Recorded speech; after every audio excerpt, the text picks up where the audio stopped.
talking to Bryson Gordon of the News and Advanced. Liberty opens up the football season this weekend. I take it probably the big question for you, and we're recording this on Wednesday night. There is a Thursday morning presser by Coach Chadwell. Yes, sir. Thursday morning. So, what are you looking for something to come out of that? Or are you looking to see something on Saturday? What are you looking for? Period. Yeah, I think in general, everybody at this point, we're looking for quarterback, obviously, and I think there's a potential. I would say a potential that he names a quarterback Thursday morning. I think there was a bigger potential that he would have named one earlier in camp. It's something that he actually talked about a lot, by the way. I think, the first day of fall camp, he was sitting there saying, I want to have somebody named by the first day of classes.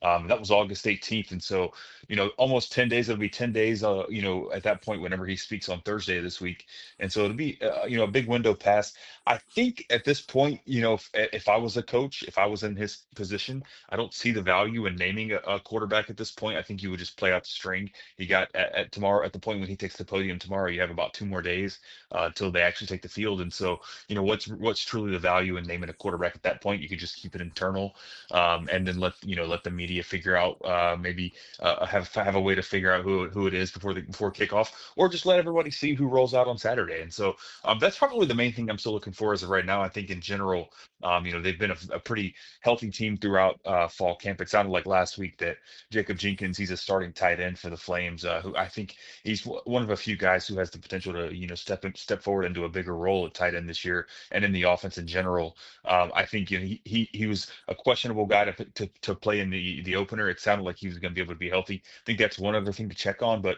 aside from that, I think the pieces are in place everywhere but quarterback. And now, obviously, that's the biggest piece, and so we're just waiting. We're waiting for that to fall. Is there a front runner in your eyes? Yeah, obviously that could be funny because I could tell you who I think the front runner is, and then a starter is named. By the time some people listen to this, but I think Ethan Vasco is the guy. I think you bring in a guy who has started 12 games at a school like Coastal Carolina last year, which is exactly on the same level as Liberty, right? If you're playing at a school like Coastal Carolina, you're good enough to go and start at Liberty, in my opinion.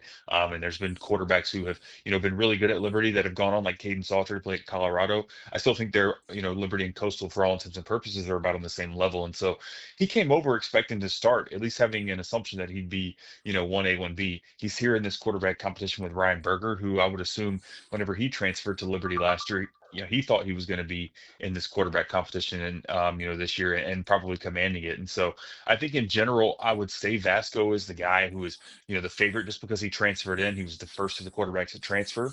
They left the opportunities open for others, but at the end of the day, I think because of his experience, because of what he's done elsewhere, I don't think you can, I don't think they have a better option at quarterback than him. I would say if I was making the decision. Do you think it becomes anything like a 60-40, 50-50, 70-30 that we see one guy 70% of the time on Saturday and one guy 30%? Or do you think it's pretty much 100-0? I think it's probably some. I think the opponent has a big part to do with that, right?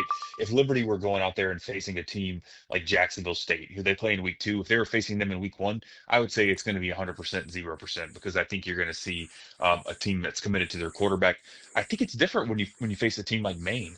Liberty's going to have some sort of advantage on the trenches, you would imagine, because of their physicality and the size advantage between FBS and FCS. We've seen Liberty play in this specific game, last year against Campbell, who was from the same conference as Maine. And, in general, Liberty kind of struggled from the beginning, but they still got a chance at the very end to get Berger. And so they worked two quarterbacks into the game last year at the same spot. And so, if we see two quarterbacks on Saturday, I wouldn't necessarily say it's a true quarterback carousel. I think there's a scenario where they've committed to a guy, and you still see another quarterback come in, for the final couple of drives, just to see, a different look if the game is out of hand. Maybe if the game is close and there are concerns about quarterback, he will play two, and I think that'll be something that would come out of tomorrow. Actually, and I think if he doesn't, if Jamie Chadwell doesn't, name a starter tomorrow, I think then there's a door opening for there to be questions about whether he's going to go with two quarterbacks against Maine and see which one gets him the better option, maybe in a first half, and then give the other guy the second half. Because as I mentioned, that Jacksonville State game looming in week two, I mean that's throwing them right into the fire of Conference USA play. That's the defending Conference USA champions. albeit they look a lot different. That's going to be a huge game. And so I would put the possibility of seeing two quarterbacks on Saturday in some form. I would say it's probably, 50% chance just in general, because I think that there's an opportunity for Liberty to, build a big lead in this game and be able to have the luxury of playing some backups. And that's when you might see another guy. But I ultimately think if this is the game that, for some reason ends up being close on Saturday, you're going to see one guy for Liberty. And I think they're going to try to be committed to a quarterback. Because I think whenever you see that quarterback carousel, it gives confidence to nobody. It Right. gives confidence to neither quarterback, and it gives confidence to nobody else on the field, to be honest with you. This is your second year covering Liberty on the beat, right? Yes, sir. But you've been a football fan for all of your life, I'm assuming. All of my life. I fortunately also, I've been living here in Lynchburg for a little bit. I've been living here actually since 2021, and so I had the, privilege. I've always, kept a close eye on Liberty ever since living here. And then, obviously the Fiesta Bowl year, I kept a really close eye on them that year and followed them, pretty closely. Knew Ben Cates, who is my boss at the News in Advance, and obviously Damian Sordelette, who was before me, my predecessor, who had big shoes to fill on the beat. But he, did a great job, and reading his coverage, I think you get a pretty good picture of what things were like, because I think he did such a good job. But yeah, this is my second full year on the beat. Right, and I'm just trying to make the point you're not a rookie to football or anything like that. But what I heard you say earlier, if I'm not mistaken, you compared Liberty to Coastal Carolina. Yeah. So, in the days now that we live in, which are transfer portals and all that, do you still think that? I mean, because Salter went from LU to Colorado, which, and I get we're Mhm. talking about one guy, but do you get where I'm going? We're comparing in the NIL transfer portal era. Are teams has comparable, or is Liberty, one of those big fish? Because I mean, they're always talked about as going to be that highest rated group of five, which is in the playoffs. So I don't see how do you compare them to a team from the Sun Belt. That's a good point. I think that's actually a pretty good point. And I would and I would push back on that. My only argument would be, I think Liberty and Coastal Carolina, for all of Liberty's success since moving up to FBS, you count the Fiesta Bowl appearance. I think in general they still necessarily haven't quite broken through into that tier that you see the Boise States, and even I wouldn't even say UNLV. Maybe they're not quite on that tier, but some of the really premier group of five teams. I don't know if Liberty. Obviously, they're really great. They're there year in year out.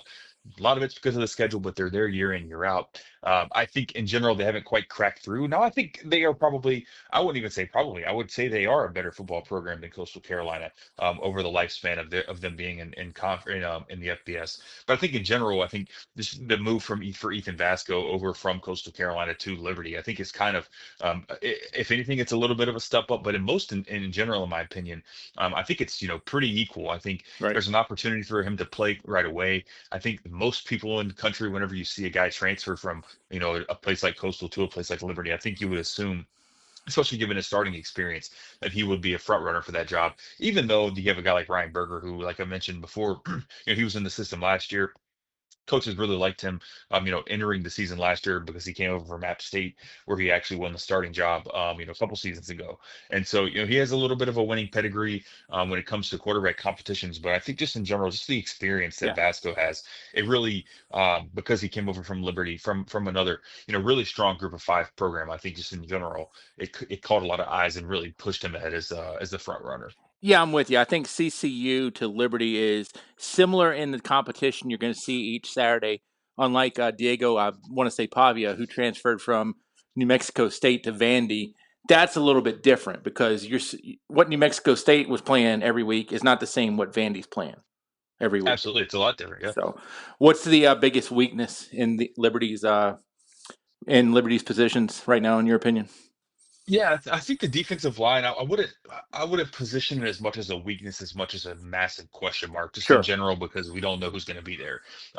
We know the names because we see the roster, we see the depth chart. We don't know what they do, what they've done on the college level. We don't know what they've done at Liberty, because a lot of these guys haven't contributed, in Lynchburg. Many of them haven't even contributed, with their previous stops in college. It's a really, mixed match of guys, and I think it provides a lot of excitement if you're a coach, because you look at it and you see a lot of potential. There were some guys here that have played at, power conference programs. There's some guys on the defensive line that have played at, a place like Appalachian State. Think of Marcus Clark, who's come over. DJ Jackson is a North Carolina State transfer.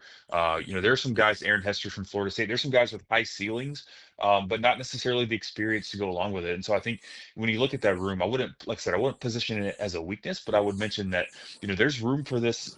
There's room for this season to go, 2 or 3 weeks in, and Liberty maybe is struggling in the sack department, and teams are getting a handful of yards per carry in the run game, and then you're really questioning, where the defensive line is that from where it was last year when you think about when they had T.J. Bush, and Jay Hardy and Chris Bodie and Elite Nairn, who all those guys are gone now, right? They transferred, they moved on. There's some players. There are a few players back from last year. I think most notably is Bryce Dixon, and he's really pretty much the biggest anchor on that defensive line. But elsewhere, there's not a whole lot of experience, and so I think it's a position that if somebody doesn't emerge within the first few games, it could eventually become a weakness for this team. And then just to transition to the offensive side of the ball, we're still unsure about quarterback, but I think in general, another position that could be a question mark for this team is the running backs. Just because of we know how Jamie Chadwell likes to run, how he likes to run his offense, right? It's mostly a run heavy scheme with two running backs, a tight end who's heavily involved in the run game.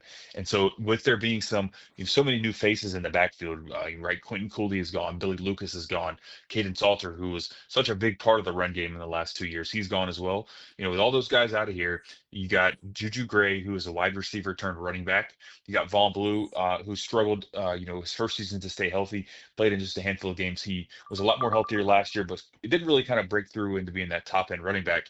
And then you have Caden Williams, who is a redshirt freshman who, had about, I think about 15 carries last year, really, flashed in the bowl game. And so there's some question marks there in the running back room as well. And I think with the strength of the offensive line, that's going to be an overwhelming strength of this team, I believe. That's going to create a lot of holes for the backs. But it's just finding who in the backfield is going to emerge as a number one. And like kind of like with the defensive line, I think if you get a handful of weeks into the season, and somebody's not really, taking a grip on their position in the backfield and maybe elevating themselves into potentially being in the conversation to get to 1,000 yards, that starts to become a question mark, especially when you pair that with your situation at quarterback, where you're kind of, it seems like they're unsure here in game 1 week, about who it's going to be. Final thing about Liberty. Finish this sentence, and you cannot say if Liberty wins, but if Liberty wins, it's a good week because blank. I would say it would be a good week because they won. That's literally it. I mean, I would say to expand on that though, to give you a real answer, I think it would be a good week for Liberty to stay healthy. And I think that's just just in general, but this game more than ever because we know Liberty's aspirations, in general, right? They want to make it to the Conference USA Championship game. They want to win it, and they want to aim to be among the 4 or 5 teams, that are Group of Five champions that are right there in the running for that spot in the college football playoff. That starts at Liberty at least, with an 11-1, 12-0 record, right? Right. Liberty doesn't have the benefit of the doubt with the schedule to go 10-2 and put their resume up against another Group of Five conference champion. They need to be, at the top end with 11 wins, maybe even 12 in the regular season. And so, a win against Maine would go a long way to that. That's 1/12 of the way there, or 1/11 of the way there, however you want to look at it in that way. And then health factor is huge because, as I mentioned, their goal is to win Conference USA, and that really starts in week 2 with that Jacksonville State game. That's going to be a difficult environment. You think about it's going to be so hot. They're going to be playing down in Alabama. It's not really, been all that warm here in Lynchburg as of late. I don't think they're going to be ready for the heat and the humidity that's waiting on them down there. And they're going to be thrown right into a midday game. And so, week 2, Conference USA is waiting on you. You want to go into that game, completely healthy. You want to have all your pieces working well. And I would assume that they want to go into the game with their minds made up at quarterback, and with a little bit of momentum down there, blowing them into that game, with a victory over Maine. So I would say health and just any kind of victory, on Saturday is all they can ask for.